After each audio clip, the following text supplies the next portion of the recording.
Hello, Wellness Warriors. We're here today with Rose from Carnivore Girl for Life. I'm going to jump right in. Rose, can we start with how did you start your carnivore lifestyle? Well, I'd have to give you a little backstory if you don't mind. Violet, it's so good to meet you first and foremost, and thank you for letting me share my story on your channel. I do appreciate you. So, my abnormal eating habits started way back when I was 3.5 as a result of being abused by my biological father until I was 17. So, in the earliest memories that I have dealing with food, I was eating like petroleum jelly, dog food, raw hamburger meat. And then as I entered like middle school and high school, it quickly shifted to chips. Lots of like home ec cookies. I don't know if you're old enough to remember like homemade cookies that the students made and they were for sale for like 25 cents. So I would eat an overabundance of food, constantly eating, and I was really skinny. So people thought that I had issues, right? Issues. I ate all this food, but I was super skinny. And when I left high school, the way that I dealt with the world was through food. So I continued those poor eating habits. I never sought help, from the time that I was 3.5 to 18, because I was like told whatever happens in this home stays in this home. And the couple of times that I did try to share, it was turned around on me. And therefore, I was the black sheep of the family. So I never really went for professional help. At 18 and a half, I got married to somebody who was 20 years old. We're still married to this day. And I had my daughter shortly before my 20th birthday. So my weight gain started immediately with pregnancy. And the scale topped out at 300 pounds, but I could have weighed more than that, to be quite honest, because it didn't go beyond that. So the whole time that I was pregnant, I was binge eating compulsively, overeating, just constant. So I would leave home having a breakfast, go to Denny's, have another breakfast, go to work. As soon as I left work, I would hit 7-Eleven. So it was just constant. So I didn't tell you that I started dieting when I was actually 12. So I would take Dexatrim, drink Tab, use X-Lax, the whole nine, just binge and then restrict, binge and restrict. So my poor eating habits started very, very young. And after having my daughter, I went right back to the X-Lax, right back to the Dexatrim, right back to all those things that I thought was going to help me to lose weight. And from there, it was just a constant roller coaster of eating, eating, eating. I still identified, had friendships, everything was through food. And I severed ties with my biological family when my daughter was 6 months because there was a flash before my eyes that I didn't want her to be exposed to the experiences that I had. So I needed to protect her, right? And so all the while, I never caught a hold of this food thing. And there was times in there, Violet, that I experimented with alcohol. That was quickly becoming my second addiction, if you understand what I'm saying. It all came to a head, I would say probably in 2002. I just had like a mini meltdown, like the world is on my shoulder, yada, yada, yada. So I decided to take 1.5 years off from the scale and really investigate what would work for me. And all this while, I had discovered exercise after I had my daughter. So that quickly became another addiction. I was still 300 pounds, over exercising, overeating, overdoing everything. And in 2002, I decided just to take a step back, right? For 18 months. So I decided to learn about nutrition. Back then, it was calories in, calories out. I would just log everything. I would be eating Jolly Ranchers so long as it didn't go over 3,000 calories. It was my rule. It was all good. But Violet, I had days off every weekend where I would just eat everything from the sun up to sundown, undoing whatever good I did.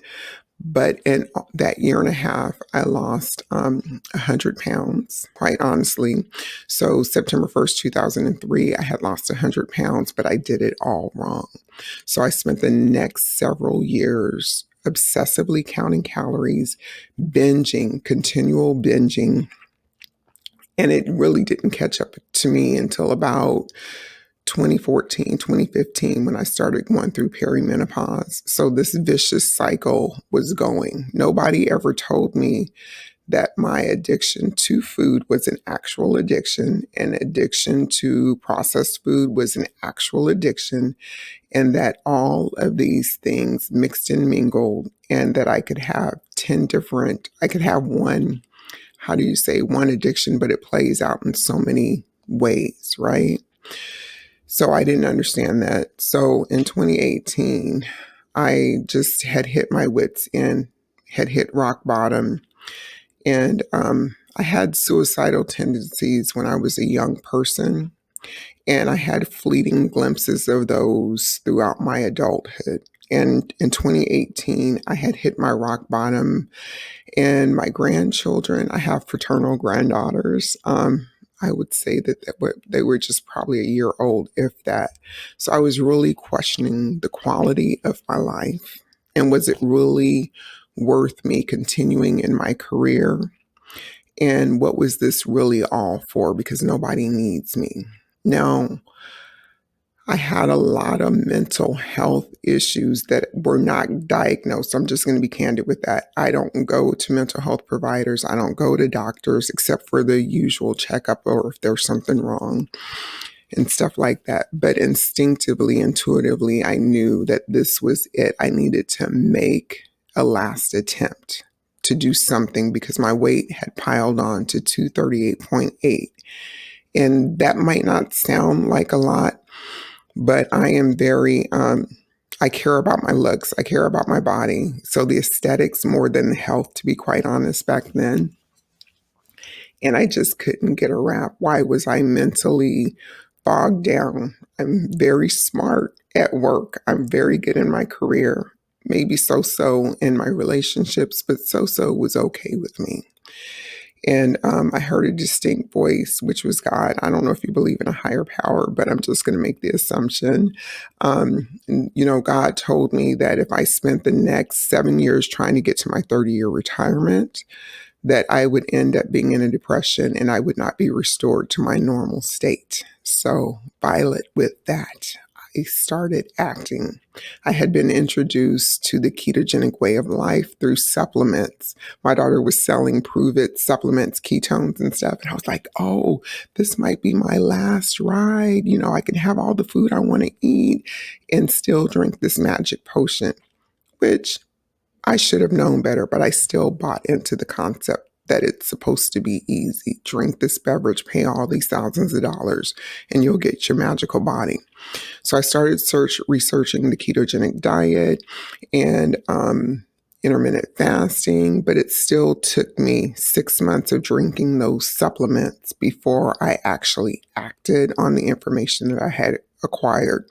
So December 2nd, 2018, I took a leap of faith because God was like, you can't wait any longer, girl.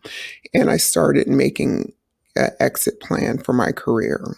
December 2nd, I jumped both feet in and I did it all wrong, even with the education and the support and the people that I was following on YouTube, the courses that I took.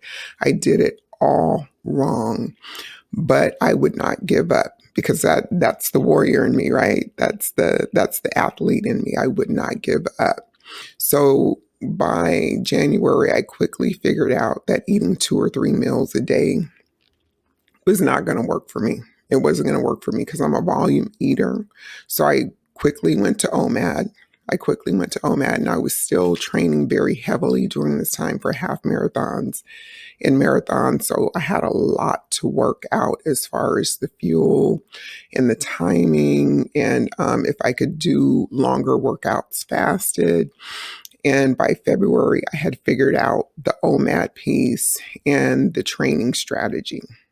But I had only lost like the inflammation, like maybe 15 or 20 pounds, but that was enough to keep me going. But I was still binging. I was still being triggered by foods. And I said, we're just going to ride this out. So it was a tumultuous 2019, but I was still making strides, right? 2020, January 2020, I said, oh, we just need to go strict carnivore because I couldn't figure out why I was continually binging, why I was continually going off the deep end. So I was taking all these classes and trying to learn. And I think, to be quite honest, I was in denial about a lot of stuff. And so January 2020, I went straight up carnivore and I went hardcore until I decided to take a day off for a special occasion like Easter or somebody's birthday, right? So when I did that, I found that I binged compulsively for a couple of days on end. And I don't know if you're familiar with Bitten Janssen. She has the sugar assessment tool. And I had enrolled in her course, and as a part of that course, you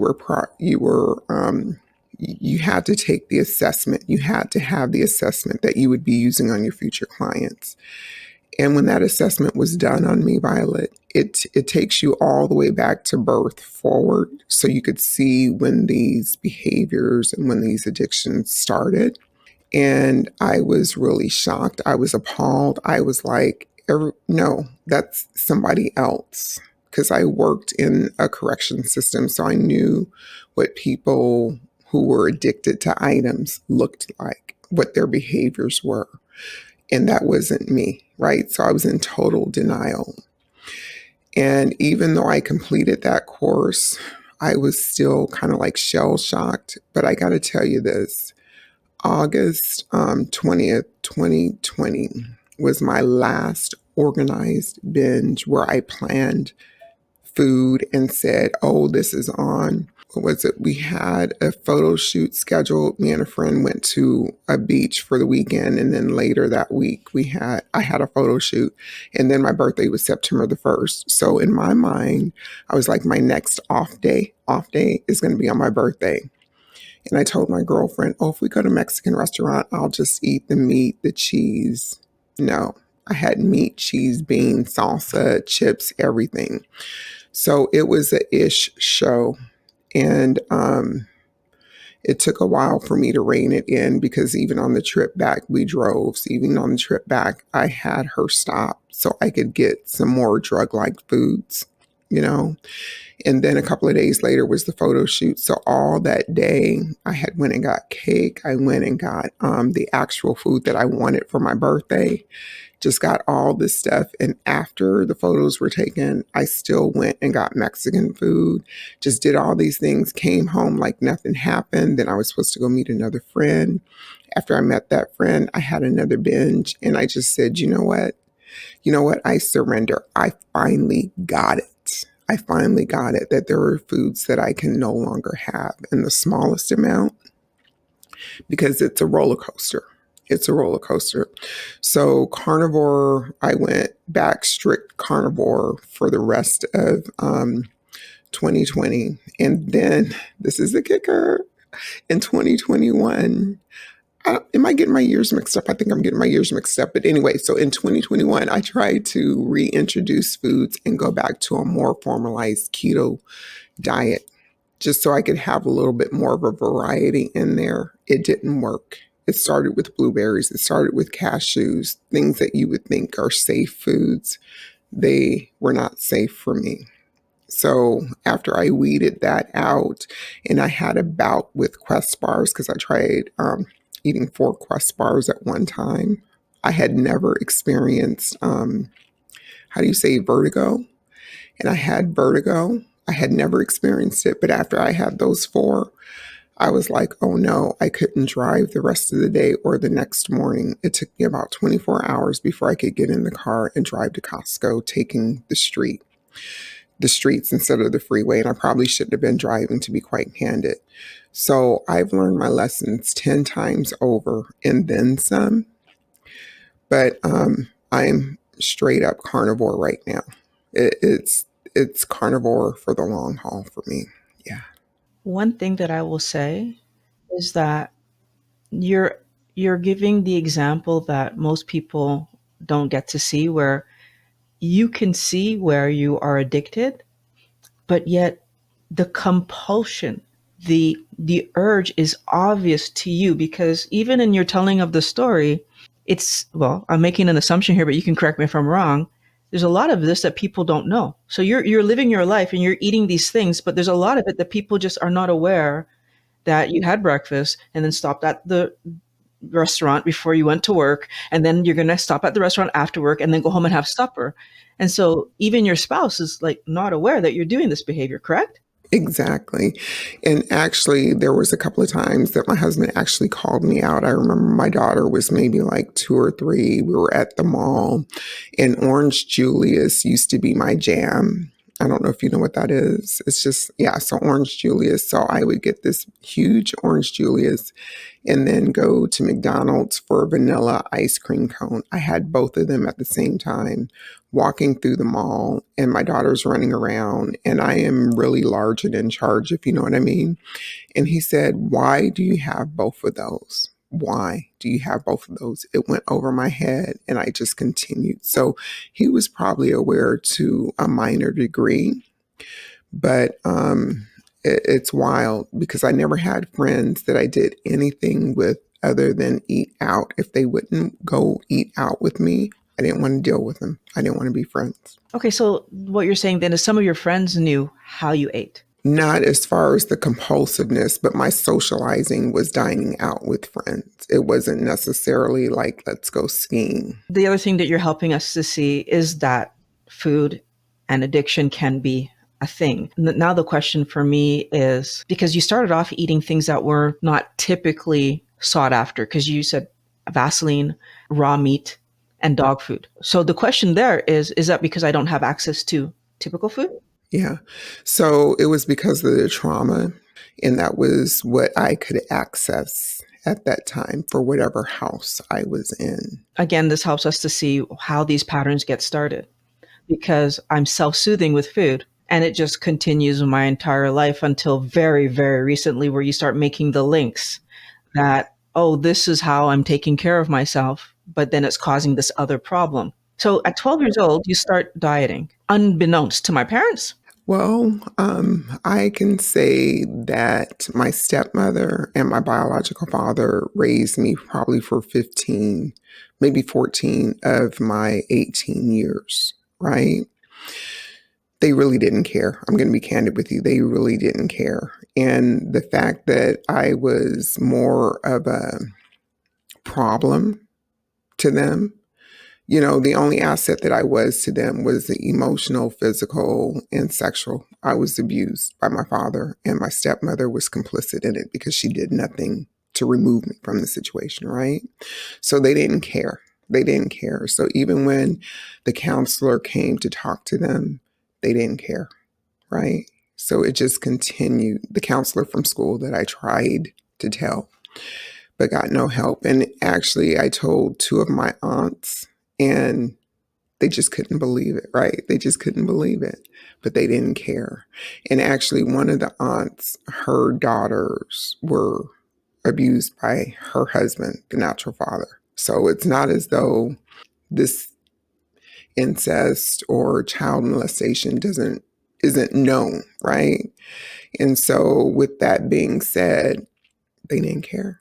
The other thing that you're helping us to see is that until we actually not only identify, but then somehow correct the actual problem, we're not able to move forward. Right now, I feel like the struggle that you're still living is that you haven't corrected the actual problem. And part of it's because there's not a way probably to correct it, obviously. Some things happened and there's nothing to do about that. But you also mentioned, and I'm not sure if that's still the case, that you hadn't sought any kind of therapy or anything. Okay, so let me just backtrack on that because I'm just going to speak for myself. As an African American being raised in a multicultural household, it was always taught what's here stays here when I was growing up, right? So, with that being said, I was always a voracious reader as a child, very spot on, would reread the same books 100 times, right? So, reading became my therapy very quickly. Reading became my escape. So from 18 forward, Bill Donahue, Oprah Winfrey, all these talk shows, I would watch and watch and watch. So that was my form of therapy, bibliotherapy, right? Reading all these self help books and articles.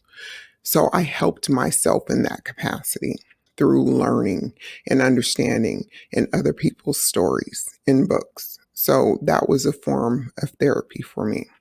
And I did seek counseling for a short stint at a crisis center because I felt as though the person helping me should look like me. She was African American and she led these group meetings for about 6 weeks. But this is the thing, Violet.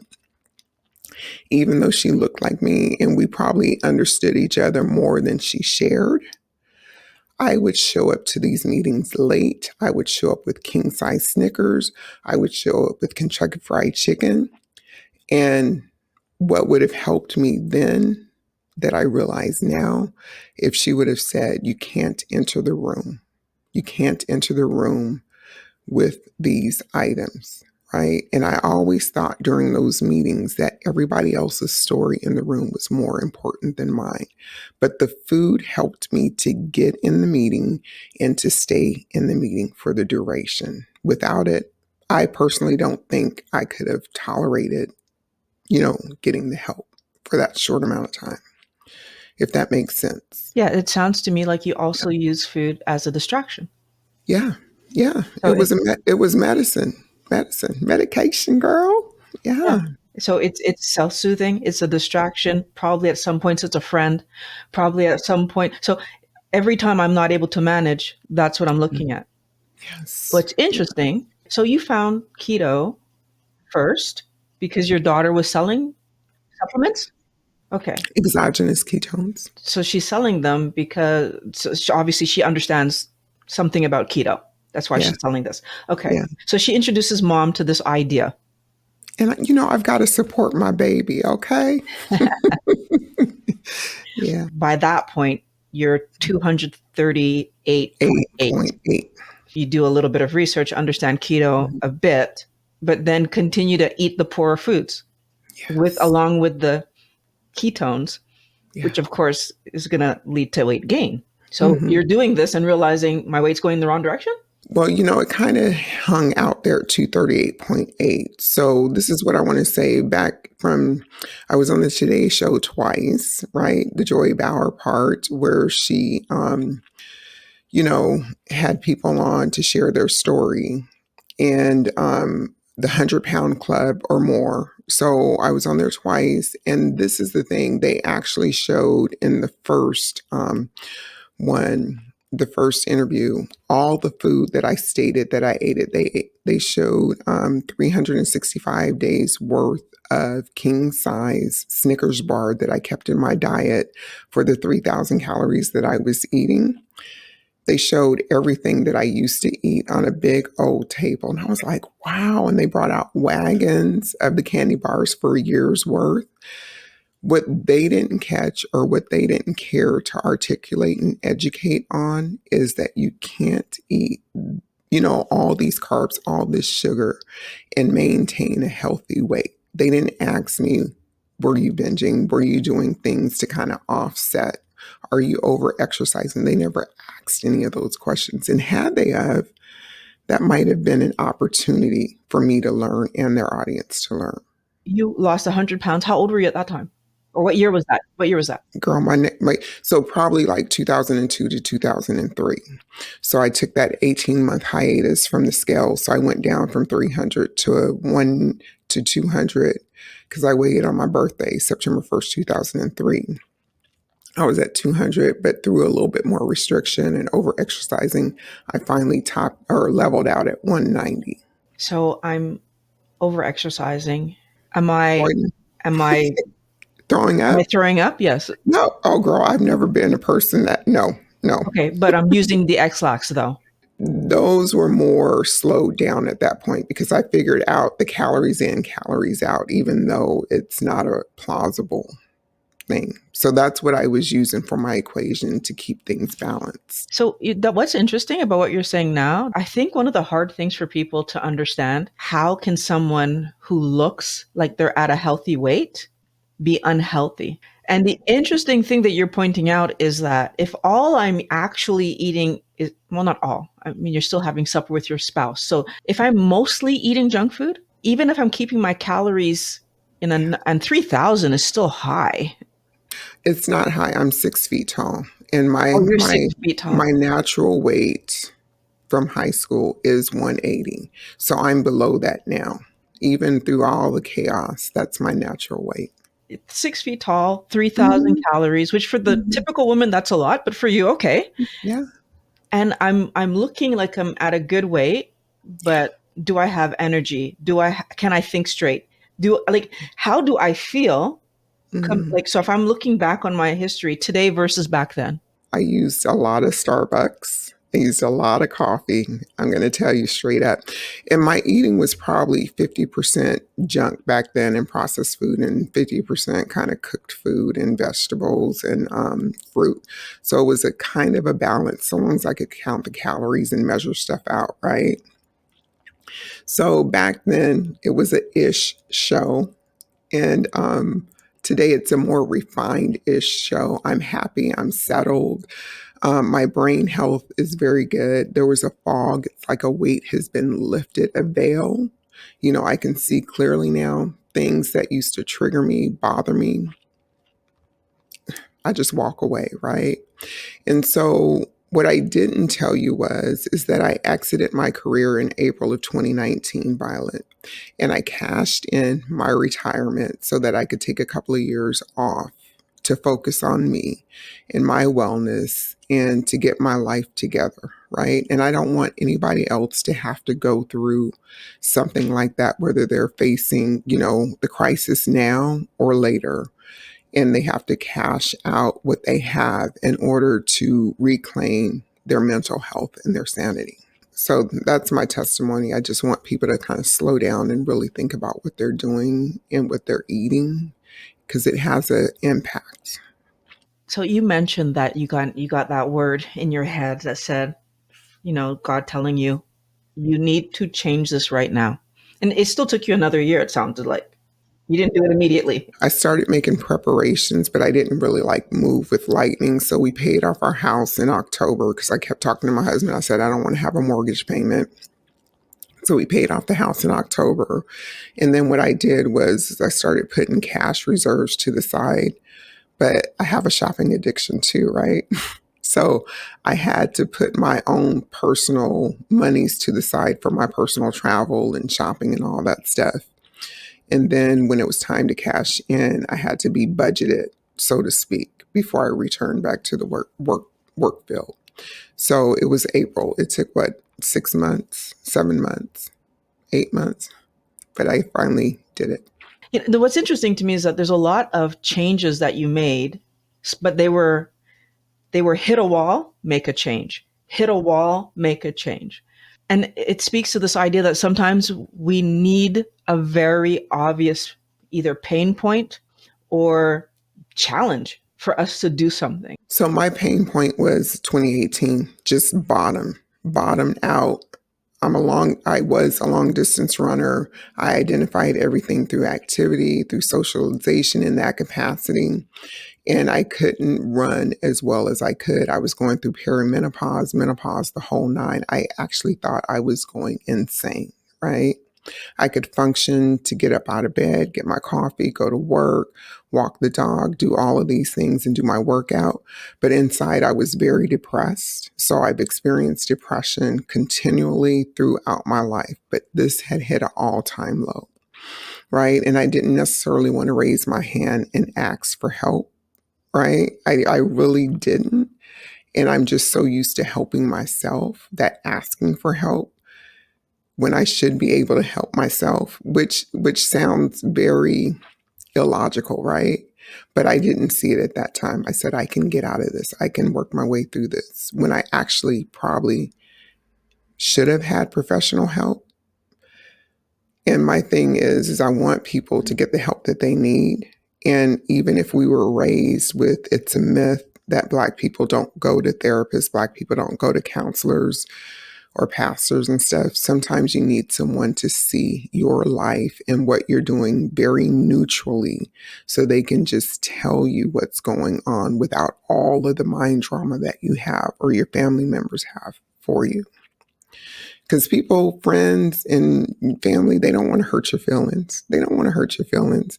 Oh, she's always like that. Always like what? That's not the norm. They're not going to tell you that that's not the norm because chances are they're caught up in the same situation or the same lifestyle. So, yeah, getting help is okay. Well, I will even add to that. The unfortunate thing that I hear in what you're telling me is that when you were 12, 13, when you tried to speak to someone, they took at face value what dad and stepmom said over what you reported, which, like, logically, why would I say things like this? But then we fast forward and we go to now you're an adult, and that has been hit home, right? Like, we don't talk about these things. We like, Yeah. I'm supposed to fix it myself. I will say that sure, I probably could spend hours and hours learning how to change a tire on my car, or I can take it to the girl, right? You know what I mean? And Yeah. like, there's a very difficult situation that a lot of Black people are in where they don't allow themselves to use services that instead Mm-hmm. of it taking you 40 something years to solve, you could have solved it in maybe 2 or 3 years. And how would And your life have looked different? oh, this is what I do. I have no regrets, Of right? course not. No, I'm just saying for myself, I have no regrets. Hmm. I did what I did, and I did it the best way that I could. I gave my daughter, well, me and my husband gave our daughter the best experiences that we could, like track, basketball, the best education that we could, and very family oriented, right? All the while, not necessarily taking care of myself. But that's okay. I finally figured it out, right? I finally figured it out. And I'm not a person who believes in medication for myself, Motrin, whatever, just because of my own personality and because I had a short stint for a couple of years where I was drinking a bottle of wine on my work weekends just to get through my weekend to make it back to work. And I had a conversation with myself as a result of, my daughter might have been about 12, 13 years old. I clearly remember on Thanksgiving Day taking her with me to the liquor state store. So, where it's the state run store that sells the alcohol. And of course, she was going to be left in the car. I run up to the door, it's locked. And I'm like, oh my gosh, I can't get my wine, da da da da da. So I get back in the car and I drive us across the parking lot to Safeway. And I looked at her as I was driving over in the rearview mirror. And I go, oh my God, it's Thanksgiving. What am I actually teaching her? To go to the state store to have alcohol on a holiday because it's closed, we're going to go across the parking lot to get alcohol. So I made a decision, Violet, right then and there that I had to let alcohol go because it was quickly competing with food. Food was no longer enough. Alcohol was coming in the rear. And because I worked in the correction system, I knew what my limits were. My limits were my weekends. I could only drink on my weekends. I wouldn't touch it for the 5 days that I worked because I'm like, look, I'm not going to jail today, girl. Okay. So I didn't want that to bleed over. But most people that have an addiction, they can have multiple going at the same time. But there's always that one that's their favorite. So I chose food. I chose shopping. I chose hairstyles. I chose makeup. I chose exercise, right? So I consciously chose that. So I don't know where I was going with this other than I had to give up alcohol in that capacity. And then I completely stopped recreational drinking permanently in October of 2018. When she was 6 months, we stopped the dad scenario. When she's 12, we stop drinking. Each time it's about you realizing, ooh, this could impact her. I think you're showing something else that's really interesting that we do, which is we don't prioritize ourselves sometimes. Like, as parents, a lot of the time we're so focused on our kids having everything, we don't give ourselves what we need. Unfortunately, though, for you, that started even before you had her. Like you've been doing this self-soothing with food, distracting. You've been doing this your entire life. So changing it now, it took a lot. Like it basically took you almost getting the message that if you don't change it now, you're not going to be able to change it. Right, right. That was the ultimate message. What medical things were on the horizon? Like, had you started to get any of those pre-diabetes like talks from the doctors, or had you gotten any of that? This is the most unfortunate part. I had been going to the same doctor for my annual feminine wellness, all that stuff, the same one, because I don't like change in that capacity.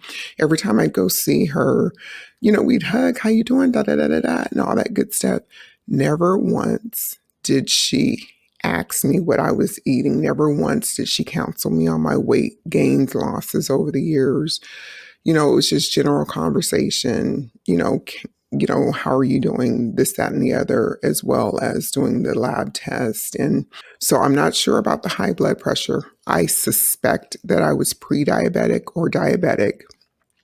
They never counseled me on that.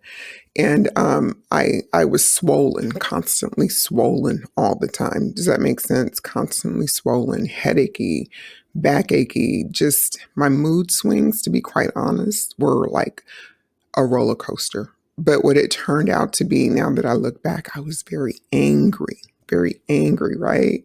And so, along with the perimenopause and all this other stuff going on, so long as I had my Starbucks, I had some sugar, I had a bagel, a donut, whatever, I was cool.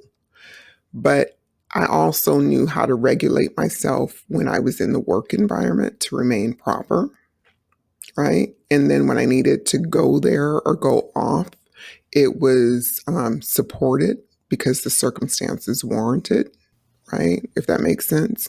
Okay. Me and my husband have been married 36 years, but for the last 24, I'm just being candid, we've been more like roommates. So we live in the same household, we respect each other, but that's the extent of it. We share a household. And I'm okay with that. I always tell people, like, I'm a married woman, but a single married woman, right? It's not that we're dating other people or doing other things. So, yeah, just to oversimplify it, I just had a lot of health issues in that capacity, and the digestion was really bad too. Lots of constipation. So, okay, that brings us to the what's changed now. Like, so now that you're eating better, Yeah. but even that, I just want to make sure I'm understanding this well, because Mhm. 2021, you did try to bring some things back. It didn't Yeah. work. You realized it didn't work. So I'm not sure how long was that period of trying to bring it back. We're talking a few days. We're talking a few weeks. No, I really tried for 6 months, to be candid. Okay. So when I started obsessing with a certain food because I had ingested it, like the blueberries that I mentioned, I knew that that had to go. I had to remove that. And I kept trying different things with the cashews. I would try carrots, log my food, keep it under a certain amount as far as the carbs and whatnot, just keep it stable. There was like mayonnaise that I tried to introduce. It didn't work.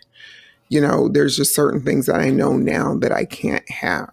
It talks to this other thing, right? That this idea that we couldn't possibly be carnivore forever or even keto forever. Or there is that idea, right? And I feel like even for you, it pulled you in because you were doing really well on carnivore. And then there's this idea, of course, I need to bring these things back. Was that because you just would make your life easier or because you were worried about health? No, it wasn't necessarily that I was worried about health. It's because of all these folks that I was following and listening to. And I was like, well, maybe I should. I eliminated all these things. I'm doing really well. So let me try to, build my food list and see for variety and whatnot. And actually, I'm going to be candid with you. My last doctor's visit was a year ago. So I go every year. And it was two. It was for just the overall health and then the feminine side. So it was two doctors. And I have to tell you, they both ganged up on me. They both ganged up on me because I had been sharing with them that I was eating carnivore. I was eating ketogenic first. So that was slowly phased in and it was accepted. But when I told them, they were trying to counsel me, talk about fiber and all this stuff. And I was like, oh, I don't do that, And they go, well, you need this. So they both ganged up on me. I'm going to be candid with you, in the same office going over the results and whatnot. And I just said, and actually, they were saying, the fiber, you need the fruit, you need this, you need that. And I'm like, I just want my test results. My test results were fine. Neither one of them had anything negative to say about my test results, but they were very negative about me choosing to follow a meat-based diet only, right? And they were scared that I was going to be like going down the deep end. I said, you never have to worry about me being anorexic or bulimic. That's not your concern here, right? Maybe a little orthorexic, depending on how I'm feeling and what my needs are. That's a genuine concern. But you guys weren't worried about me being in your practice 20 years ago, 25 years ago. You know what I'm saying? And I'm like, this is not it. So I hate to change providers, but I'm changing providers. So I will not be going back to that wellness practice for my annual or my feminine checkup in December this year. So next year, when my benefits kick in for the new plan, I will be looking for, because I felt very beat up, unheard. And I'm going to be candid with you. They both overweight. Okay. They're both overweight. And I'm like, how can you talk to me crazy like this when this is working for me? I'm not talking about you. I'm talking about me. And then my mental health. There's so much zen, there's so much clarity, there's so much focus. It only takes me 3 words to say what I need to say. I only need to hear what somebody's saying to me one time instead of, what did you say? There's a difference. I'm laser sharp. I understand what's being put down, and I hope you're understanding the words coming out of my mouth, but they weren't. They weren't. And I just thought that they were just overly judgmental and stepping into a space that they shouldn't have stepped into when it came to the carnivore diet in me, myself, and I. I'm backing up because I'm so sure I thought I heard you say earlier that throughout your time with your doctor, they never talked about your food until you lost the weight and your labs look better. Or is it a different doctor? No, until I shared openly with them that I had switched and committed only to carnivore.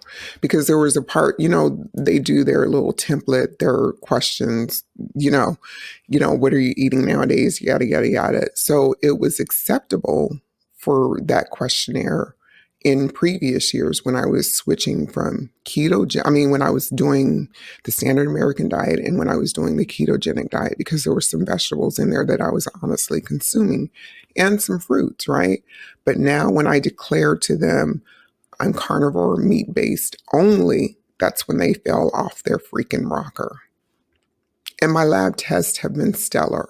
And I'm the one that's asking for the fasting insulin, the glucose, all these things. I'm asking them for it. You know what I'm saying? And I'm like, you guys, I'll find somebody else. But I think it goes back to this mindset that people have that you have to eat vegetables and fruit to be healthy, which is clearly not your story. When you eat them, you chase them, and the doctors are upset with you.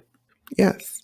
And then, like I said, had they had started pulling my chain or tooting my horn at keto and giving me some concerns then, saying you're not eating abroad enough, whatever their concerns were, I think I would have listened to them more wholeheartedly instead of arguing with them and advocating for myself. I'm actually paying you, right? I'm actually paying you to help me. And whether I take your advice or not, it's up to me, but you guys should not be teaming up on me and beating me up to prove your point. Because when I walk out of here, I'm still going to do the same thing that I did before I came in here. But it ruined a long, trusting relationship. And it brings me to tears as I speak about it now. Because I did want to stay with the practice, but I'm not going to be beat up and judged every time I go in there because I shared what I truly do. Can I ask, Had you also shared that you were drinking when you were drinking? No, they never They asked. never And asked. I never, well, I can't blame them for that part. Okay. I can't blame them for that part, but I just never shared.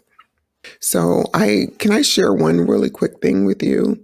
So going on this journey, I was scared, very scared, because I was like, oh my gosh, oh my gosh. I was really scared to be quite candid. But I'm so pleased that I took a leap of faith and I listened to the universe. I listened to God, right? I got to figure out a way. So now that I've landed on that way, I'm still discovering who I am becoming without food, without using food as a crutch, right? So now I'm on my fourth day of a 42-day personal challenge of no coffee because I was actually a coffee drinker for well over 30 years, black coffee in the last few years.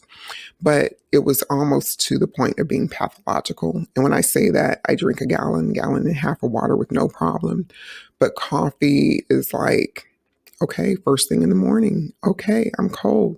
Okay, we're socializing, right? So now I'm discovering who I actually am without coffee being my ride or die girl. So it's quite interesting. And I think that's great because it also shows us something else. Whenever we improve, we look to improve more. And we look to improve more. I like to say that we're not done until we're no longer breathing, right? Like there's always something else to improve in life, both physically and mentally. And that's a great example of it, right? You have no reason to do this, but why not? Like, why not see what I am like without it? Yeah, I'm still crazy. I'm still loud, even though it's 4 days in. I've done this off and on several times throughout the years, but this time my intention is to roll into December 31st and then make a decision day by day in 2024 if I want to return to coffee or not. But yeah, Now, I have an interesting question from one of my wellness squad participants. Is she was wondering, how do you know how much to eat? And I feel like it's an interesting question to ask you because you came from a world of overeating, well, binge eating, basically. Now we're today. How are you deciding how much to eat? I just know. So I used back in the day before the apps. I don't know how old you are, girl, but back in the day before the apps, I used to use a piece of paper, write everything that I would take in my lunch tote with me, and then cross them off and add it up. So now what I do is I just put it in Chronometer, just put it in, and if the calories hit spot on, I'm good, right? But that's not the overriding principle, right? That's not the overriding principle. The overriding principle is if my body says, girlfriend, we've had enough for this one meal today. That's my overriding principle. I do it intuitively. So I have one meal a day. I eat, even though I put it in Chronometer, those numbers look good, but that's not the ultimate decision maker. I am, my body is. And if I need a little bit more, so what? I eat a little bit more. I find that very interesting that in Chronometer, you're actually tracking calories, not protein. Mm. I mean, they give me the protein, they give me the fat, they give me the carbs and all that stuff, but I'm just looking at the calories because everything I eat is good for me. But yeah, but that's part of the question. That's part of the reason I'm kind of shocked that you're actually looking at calories at all. Is that a habit? It's a habit. It's a Okay. habit. It's a habit. But it's a healthy habit. Let's put it that way. It's a healthy habit for me. Not for everybody, but it is for me. Okay, so are you still aiming at around 3,000? That's the general neighborhood. Yes. Yes. And I do fasted workouts. I just eat. So, like, I typically eat at about 3 o'clock Pacific Standard Time, but it's not hard and fast. So, after we finish the interview, I'll just go in and do my thing and eat.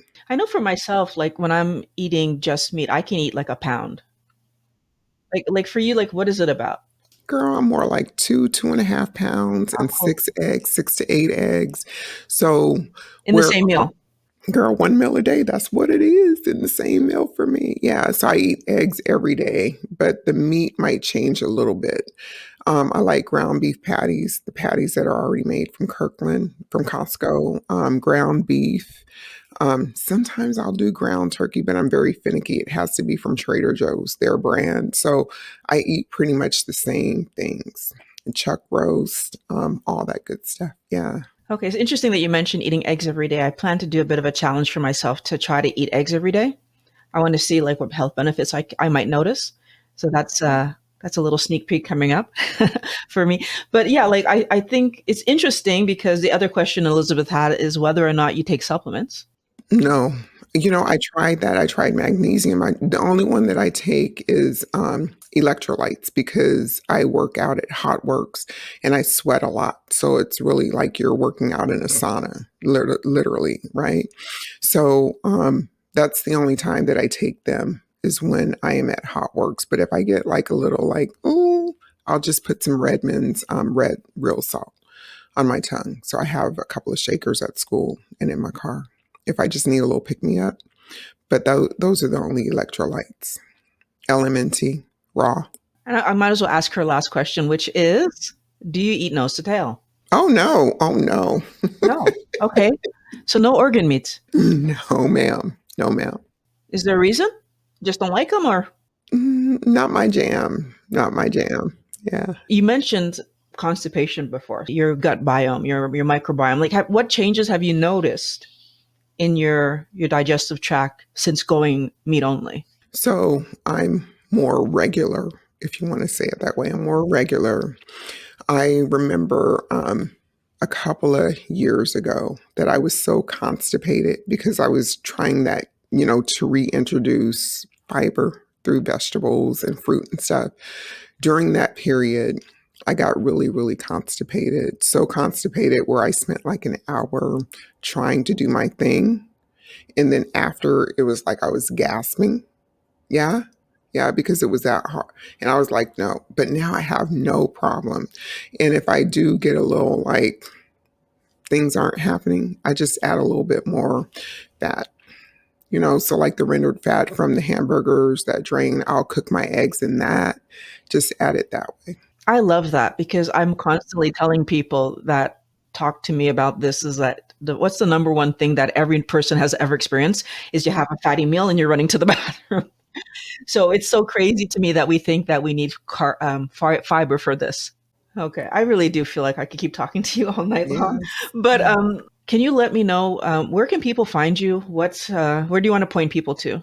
Well, I'm Carnivore Girl for Life on YouTube and Instagram. So if you guys want to come say hey, that would be fabulous. I'm just starting the channel, so I'm trying to figure out what that's going to look like. So I'm just posting like lifestyle right now. I don't post me cooking or what I'm eating and stuff. It's more of mindset. You can do this type deal. Perfect. That's terrific. So, Wellness Warriors, if you want to get started on a healthy lifestyle, I'm going to have a playlist here on how to start keto. And you can always switch it over to carnivore once you get going. So, I'll talk to you all again next week. Have a great day.